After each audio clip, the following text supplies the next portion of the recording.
Ekyobutampa kaadi mu assessment yaabwe sibasambidde bulungi.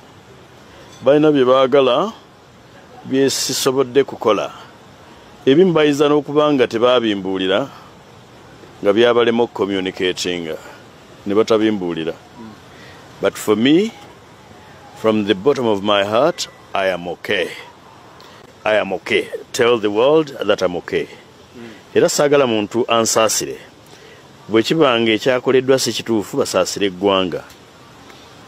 Ekibiina kyange nkyagala nnyo, naye kaadi yakyo ekiba kigitutte ne kigiwa omulala kigigabe. Waliwo abadde bampa amagezi tijulira ne ngamba nedda. Sijja kujulira. The decision which was taken last minute ekyasalidwawo ku ssaawa envanyuma. Uganda oseka okaaba olabye omusajja engeri gy'ayogeramu oyinza okugamba nti Sseggwa naye kennyini naye ng'agezaako kumwimiteetinga enjogera gy'abadde ayogeramu mu butuufu ng'alaga nti era nga tugenda mu maaso ku nsonga eyo bo bannayuganda beeyongedde okubanga bamukolamu obukolomooni. Nange omu abadde agufudde omugano ng'avuma pulezidenti w'ekibiina kya NUP atimpuddwa, njogera ku muna NRM, ye mbu abadde yagufuula omugano nga buli waaba yeetunuzaamu ekamera n'avuma omukulembeze w'ekibiina kya NUP bamutimpudde bubi nnyo.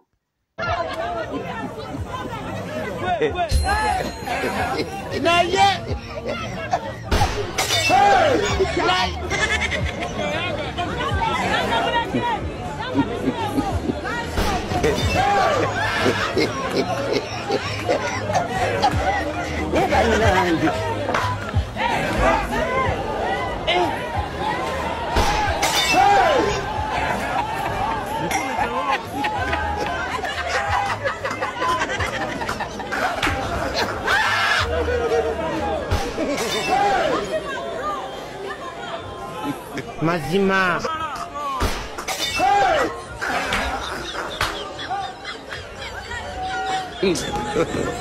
God have mercy upon us.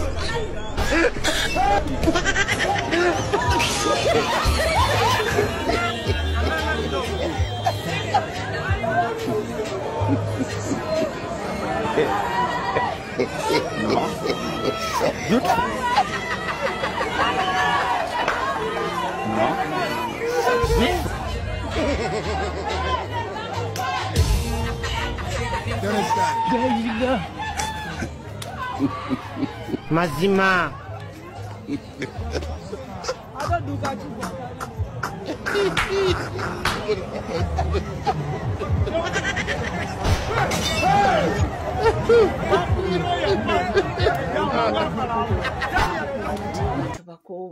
Abantu bakoowu ate waliwo amawulire agatambula nti Jose Chameleone mbu yazzeemu okulwala era bagambye mbu yeetaaga buyambi. Simanyi amawulire gano oba matuufu oba nedda, naye nga wuliddeko awo mbu si birungi, mbu ali mu mbeera mbi era mbu yeetaaga obuyambi obw'amangu. Nga tuvuddeko eyo nga tweyongerayo bintu bingi nnyo ebigenze mu maaso neno mu ggwanga Uganda. Yes, amawulire gali ensiki ne gabutikira omutimbagano era ne mbategeezako nti yakwatiddwa. Yes, twalabye omukulu Patrick Onyango ng'akakasa nti yakwatiddwa, naye ate twamaze ntufuna amawulire nti yakwatiddwa ate n'ateebwa. Okitegeera waliwo akapositi ke nalabye ng'omukulu General Muhoozi Kainerugaba ng'atowa order nti yenna amuyina amulirizinge. Simanyi oba ke kaavuddeko ebyo byonna, I don't know. Naye nga kyonna kye kiri ono ye avuddeyo n'amwambalira. Museveni anoonya omuntu olina kyatandiseewo, bagavumenti enoonya omuntu olina kyatandiseewo n'ekikwonoonera. Wali watandikawo kaliyayo nga nnungi ng'era ebintu by'okola abantu babisiima. Wali wajja ng'oyimba bulungi music wo era abantu bamukwagalako lwa kitone, abantu ne bakwagala. Kitegeeza wali watandikawo ne foundation eyiyo, wali wateekawo ekintu ekyo kye weekoledde muntu yozo tolina gosse. Wano gavumenti bwe jjira kyova mankugambye enoonya omuntu alina kyatandise n'ekuteekamu ekirala. Kati ye kusuubiza okujampu starting okufuula omulangira mbalangira b'osanzeewo mu kisebe ky'okuyimba oba kyanna bitone naye ng'egenda kwonoonera. Teyakugamba nti egenda kuyamba obeere ng'oyimba ne Beyonce. Teyakusuubiza kuyimba ng'oyimba ne ba Arakiri, ba Puff Daddy, ba Snoop Dogg. Wabula yakugamba bonzitiro oli tugenda kulungulira awaadi.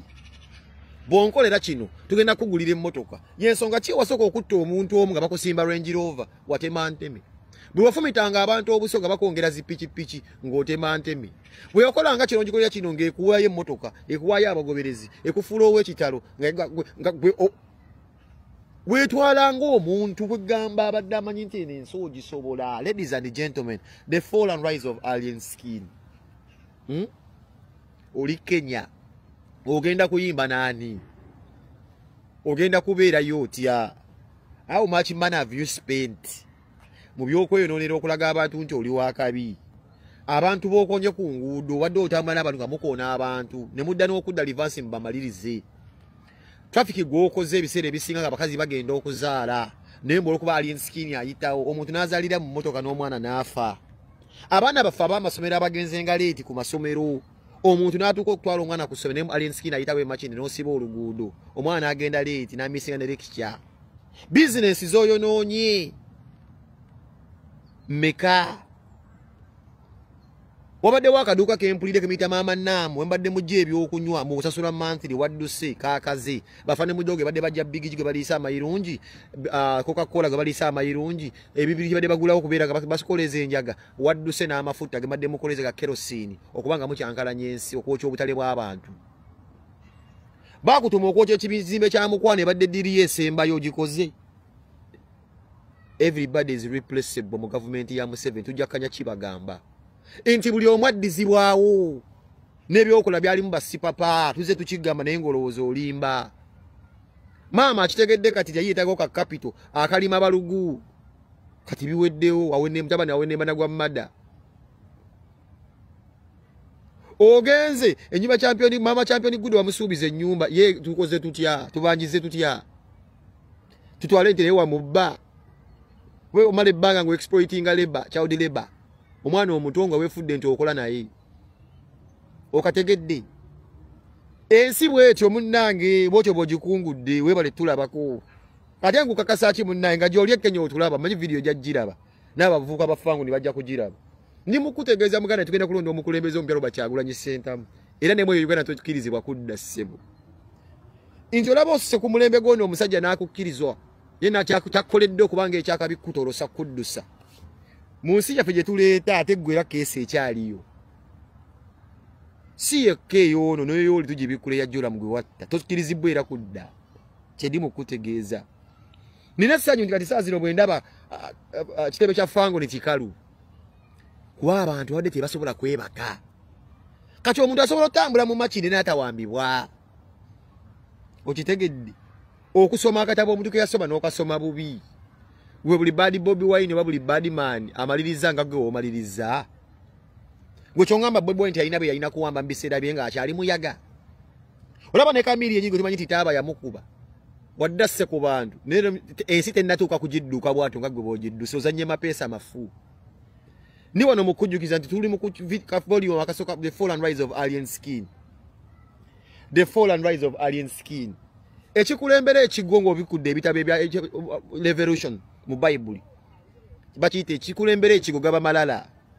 Arrogance gyabadde akozesanga addamu ebibuuzo n'abantu badde oyinza okugamba yekabona.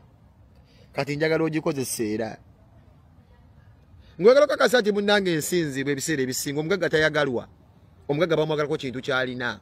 Tali muntu ayagala mugagga bamwagalako kintu kyalina ebiseera ebisinga. Kati gwe nkubulira ali obadde bosi wa kato kyali.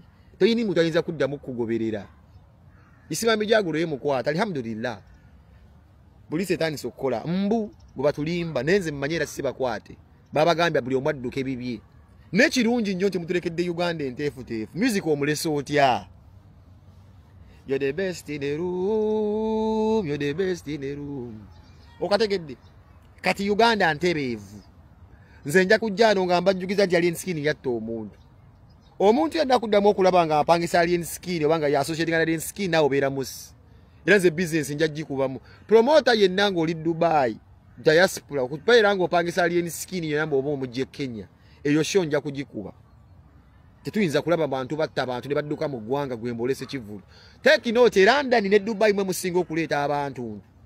Mwe musinga okukyakala oyo simulabawo. Oyo simulabawo. The fall and rise of alien skin. Essanyu lingi nnyo. kuba gw'ofudde nga kasiiri bakweziikidde to an extent nekyo wali wagoba ekinene ennyo mu kampeni wali osuubira okubeera biliyoniya lirupazo ddi lwagitutte naye wali osuubira lirupazo okwekiikamu gavumenti bwetyo buli omu eba ne pulaani ze tubajjukiza nja kudda mu volume to the fall and rise of alien skin bw'osanga omuntu akyusa DPN alien skin tomwesembereza byonna byonna nga bigenda mu maaso nze nkugambye ffe we tuli kubanga tukutuusako amawulire ag'enjawulo gonna gatambula waneno mu ggwanga Uganda bo abawagizi ba alien skin bavudde ne beetondera byebekola Eddie Kenzo n'abantu ab'enjawulo kubanga babadde ng'obusungu bungi abo abantu babadde babayisizaamu dda eggaali nti omuntu waabwe abula atya ne baba nga tebafuddeeyo yadde okuteekawo embeera. Kaakati omuyimbi amanyikiddwa nga Alien Skin Mwana Patrick fena tusimanyi nti yakomewo naye antumye abantu banene mbawe appreciation cake list y'abantu wano wammanga. First of all omukulu Big Size Bebe Cool tukwebaza era tukwetondera. Omukulu Eddie Kenzo tukwebaza era tukwetondera. Omukulu Honorable Minister Kasolo tukwebaza era tukwetondera. Afande Damulira tukwebaza ate era tukwetondera. Fiki Gaza ba bloggers abamawulire ba YouTubers ba TikTokers Nobody Events nera nkwebaza on behalf of Alien Skin nange Emily Smith on behalf of Alien Skin era nange Rama Wonders tukwebaza era tukwetondera Jas tukwebaza era tukwetondera n'abalala tubebaza ate era tubetondera mwena abaputinze in effort Record DJ mwena tubebaza ate era tubetondera mwebale nnyo mwebalire ddala. Era nga tweyongerayo nkugambye ekadi yafuuse kaadi ekadi yafuuse kaadi era ng'omukulu ye kennyini Medad Sseggona ali waneno owulira ebigambo bye naye nga si musanyufu. Mwami Walukagga muwa ekitiibwa nsinga emyaka. Akusinga emyaka? Walukagga? Walukagga yayimba ne Livingstone Kasozi nga nkyasoma ndi mulenzi muto ddala ndowooza bayimba ndi mu primary school. Walukagga ye yawa omugenzi abizzaayo ye yakozesa abizzaayo yiga interviews ng'amuwandiika mu bandi yaabwe ne Kasozi. Naye ekyo si kye kisinga obukulu n'obuwangaazi kya kitiibwa. Baba tayagala nsinge actually mba musanyufu musinga naye kigaa nti muwa ekitiibwa yenyigira mu campaign ne bamuwa kaadi. First I do not concede nti yampanga nti nagudde ebigezo biri byakulema makisana rawundi tolina bo bwe bagambye mu mpisa y'abamanyi eri transparent ne script bazireeta n'ebibuuzo ne babibuuza yamukozi yansinze ne Maximeka. Aisha yinza otululira Aisha Kabanda. If you don't know then you don't know. Nze gambye nti kaadi baagimuwadde akulike katulabe bwe muyamba nabo bwe kibatwala mu maaso. Ye mukulu Medad Lubega Sseggona eno nno nga bigenda mu maaso nkugambye kaadi yafuuse kaadi omukulu tafubi naye awanda muliro oyo naye abadde ayagala ey'Amakindye East mu kifo ekya Honorable Nyeko Delk. Amenye integrity, amenye discipline, amenye reliability. Afitegezaako ekibiina era twatuma mukulu wa Mpamboyo yatwalayo petition eyo ne bagireceiving ne bakola ki ne bagiraba naye twayinda batuyite tebakola ki tebatuyita netugenda mu vetting netukiignore nga tugenda kola tutuuse mu vetting ate avetingira mu Makindye East so bina bizze bibaawo. However abantu baffe bwe bakusitula amaloboozi nga kaadi emaze okugabibwa titusobola kukireka bulesi kugenda kubanga bw'oba ogenda kweta omukulembeze mu kitundu ng'omujje walala n'omuleeta n'omuwa kaadi ffe tweralikira ekitupetitioningisa ebipapula bya mukulu waffe ebyokusoma bitankana gemazima gennyini. Abantu betuvuganya already balina credible information bakimanyi nti amannya gatambulizamu ebipapula bye ga muganda we singa banaasima wansi bajja tetusobola kwogera bintu bya wappo twogera ekintu nga tukinako omusingi gwakyo. Then ekyokubiri bweba naagenda okusima wansi ojja kufiiriza ekibiina bweba nakirira nti wagazeeti ng'amanya gaani muganda wo butuukeera ku makya ng'oyisa omukulembeze mu kitundu ng'alina obuufu bw'okuba nti y'omu ku bantu abakeera ku makya ne bakonvinsinga abantu b'Amakindi West baweeyo poloti zaabwe bayiseewo ku bwereere ng'ate tulina credible information nga tulina ne bwino nti World Bank yakeera ku makya neekwata ssente ezicompensating abantu abo nwayisa abakubo n'ezibawa naye ne mubakonvinsinga nti mwetankulaako ne muyisa amakubo ag'obwere senzo ne muziteeka mu nsawo zammwe oba tuli credible mu maaso g'abantu. So omuntu nga Ssekidde alina obulumi bwa Makindye East ayimiridde ku nnyingo essatu ezisolovinga Makindye East kyeyitamu. Kwanza Muganda njja kutegeeza ebizibu ebisatu ebinkoledde foundation ey'amaanyi Makindye East kwe kusolovinga ebintu bye bayitamu. Tulina one of the biggest problems bagiyita unemployment yetawanya Makindye East. Bavubuka abakyala bami tebalina mirimu naye mu kutambula amawanga gano Bungereza nakopa engeri balwanisaamu ebbula mirimu bacreatinga kye bayita job centers ekkolero ly'abakozi lyenjagala oteeka ekabalagala oba ekansanga. Buli muvubuka mukyala mwami akwate fotokopi ya ndangamuntu n'ebbaluwa ya LC abiwumuze ku job center. Ebbanga lye mbadde mu mawulire nga nkola nammwe tewali TV oba rediyo egenda kunsaba ssente nga nanga ekintu ekiyamba abantu opulesinga advert ku Metro FM, NBS, ku Galaxy, ku Kede, ku CBS. Onoonya mukozi kikaaki, onoonya wabyabukugu oba onoonya onaakola emirimu gya wansi. Jangu ku job center yafuba kiyita ekitebe ky'abakozi ekansanga oba ekabagala tukuwa omuki omukozi kubanga tulina ebimukwatako singa aba akubbye omanyi wookola ki w'omujja. Tosobola kulanga myezi esatu waliwo nannyini forward eggaba yahagoba driver tamanyi jajja mulala. With that mu space ya myaka 5 ojja kendeeza unemployment ebitundu 7.10. Ensonga ey'okubiri nguzikuwa ennyingo essatu ze nayimirirako. Ensonga ey'okubiri yali nti tulina obutale bwaffe butaano. Tulina akeggaba, tulina akekansanga, tulina akekabalagala, tulina akatale k'Namuwongo, tulina akatale k'Ebbunga. Abakyala n'abaami abavuga booda mu kitundu kyaffe balina ekizibu ky'abamanerenda babawulira ssente ku 20%. Naye mbagamba notusobola okusetinga up Sacco Bank y'omubaka awo wennyini otugenda otuteeka job center nga yeewulira ku 5%. 5% twandibaggyeko naye egenda ofasetinga abalwaninga banka eyo bwe mbawulira ku 5%. Abamanerenda bagenda kubafosta okusala emiwendo okusobola okusamayibinga muki mu business. Awo wonna kikyenkola I'm solving common sense problems with common sense solutions.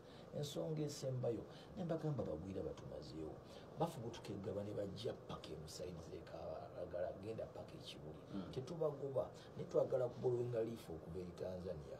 Obulimu bwa wansi busigale nga bwabaki bw'abannansi. Lwaki omulitu yakola mu katale? Lwaki atunda ennyaanya? Lwaki atunda obutungulu? Lwaki avuga booda? Lwaki ayigiriza emmotoka? Lwaki akoze driving school? Obulimu obwo busigale nga bw'abannansi. Benge gye bafuna akasente ak'obwereere basobola okwegata ne bafuuka bamusiga ki nsimbi. Abantu ne babayinga nga bamanyi ebizibu bakola ki bye bayitamu. Katuyinza kuyita muntu atamanyi ebizibu ebyo nga talina na pulaani egenda bisolovinga kujja kwagala kukola ki kulembera abantu b'Amakindye East. Naye nga nsobola kutemirya ennyo ey'amaanyi raising a petition yaffe esookera ddala tewalaga show of interest ozza otankana n'ova ku bwa meeya n'ogenda gye bakuzaale atoyagala kujja mu East. Ekyokubiri debate yo eri questioned nkwadde case in point y'Amakindye West ebyagenda mu maaso. Ssente zalina okukompasatinga abantu abo tebaazifuna. Ssente ezo zaatwalibwa abantu abo. So ebintu byonna bwe tubiteeka mu petition yaffe ne tuleeta n'ekyempapula zino kubanga mu parliament tukimanyi oba ogenda kufacinga speaker of parliament ogenda kwogera mu luzungu ogenda kudebatinga ne banno you're going to be able to argue out a point ku floor ya parliament olegislating mu luzungu bagenda kutuuza ku committees malayo bagenda kutuuza committee bakola report gy'olina okuyisaamu amaaso nagwe akulira committee eyo.